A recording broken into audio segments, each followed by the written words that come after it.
Eh bien, l'idée m'est venue en installant un serre-tête dans les cheveux de ma fille après une longue séance de peignage avec un peigne à poux.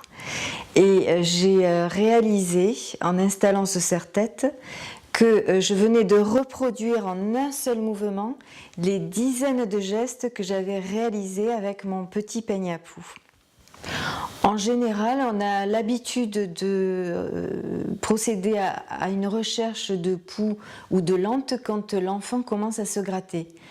En fait, en agissant de la sorte, on attend les premiers signes pour réagir, pour traiter, alors qu'à ce moment-là, on a déjà des dizaines de poux sur la tête et depuis à peu près un mois.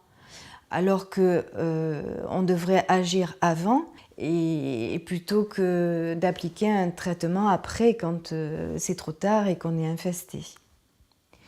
Et c'est dommage parce que le cycle de reproduction du poux nous en donne la possibilité. C'est un insecte fragile qui meurt au bout de quelques heures dès qu'il est hors de la tête, qui ne se reproduit pas pendant toute la moitié de sa vie, c'est-à-dire environ 17 jours.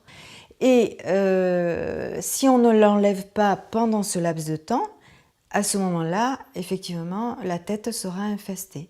Alors, on empêche une infestation en faisant du préventif. C'est-à-dire, par exemple, en passant Speedy Poo une fois par semaine. Ça permet d'enlever le poux reproducteur qui monte sur la tête au début, très rapidement.